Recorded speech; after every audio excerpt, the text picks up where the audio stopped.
The distress beacon had been broadcasting for 47 hours when the Crithian warship finally detected it.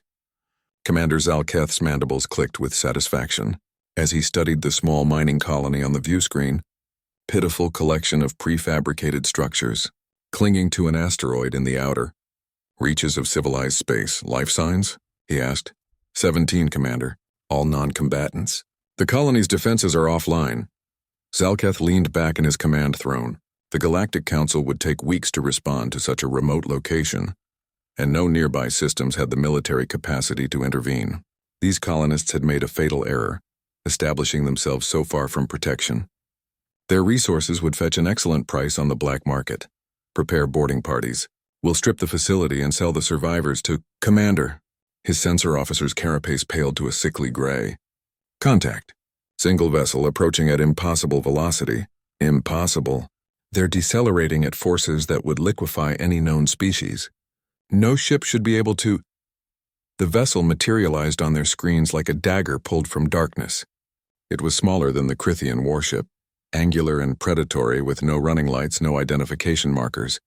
Just matte black composite that seemed to swallow starlight itself. Hail them, Zalketh ordered, suddenly uneasy. The response came in perfect Crithian, though the voice was cold enough to freeze helium. Crithian vessel, you are in violation of Terran-protected space. Withdraw immediately or be engaged. Terran? Zalketh's mandibles twitched with amusement. The humans? They have no authority here. This colony isn't even... The colony sent a distress signal. That makes it ours now. Inside the colony, Melissa clutched her daughter close as explosions rattled the medical bay. She was the colony's chief physician, not a soldier. And watching the Crithian warship approach had filled her with the kind of hopeless terror that made breathing difficult. Mama, what's happening? Her daughter whispered. Before Melissa could answer, the lights flickered, then stabilized. Her communicator crackled to life with a voice she didn't recognize, human, male, professionally calm. This is Lieutenant William Chen of the Terran Expeditionary Fleet, responding to your distress call. Stay inside your shelters. We'll handle the hostile vessel. Terran fleet, Melissa breathed. But Earth is 3 sectors away. How did they? The asteroid shuddered as energy weapons discharged somewhere above them. Zalketh watched his tactical display with growing horror. The human ship moved like nothing he'd ever encountered, not flying through space but dancing through it, impossibly agile, defying every principle of momentum and inertia. His weapons couldn't track it. Fire! Fire everything.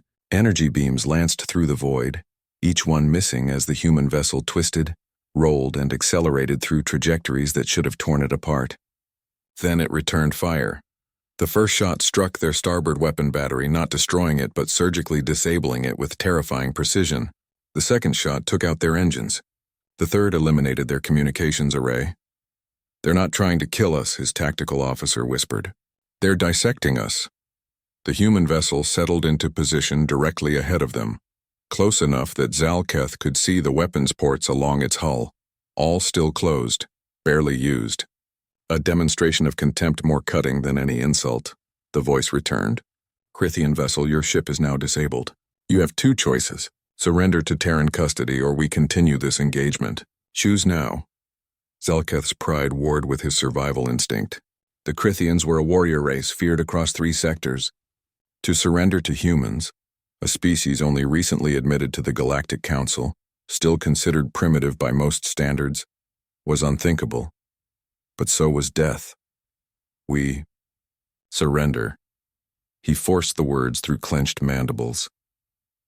20 minutes later, Melissa watched through the medical bay's viewport as armored figures materialized on the asteroid's surface. They moved with practiced efficiency, securing the perimeter, checking for additional threats. Their armor was as black as their ship, covered in sensors and weapon systems that looked decades ahead of standard Galactic Council technology. One figure approached the colony entrance and removed his helmet.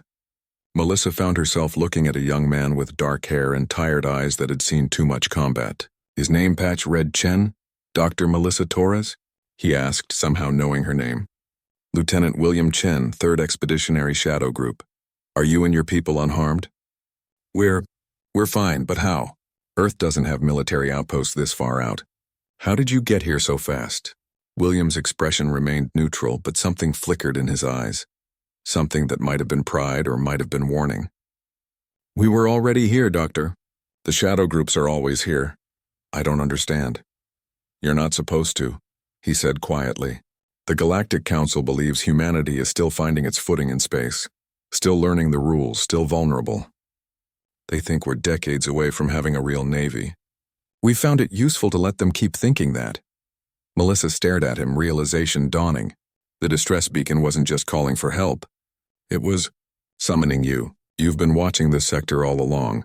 Every sector, Doctor. Every frontier colony, every mining outpost, every human vessel beyond Earth's official borders.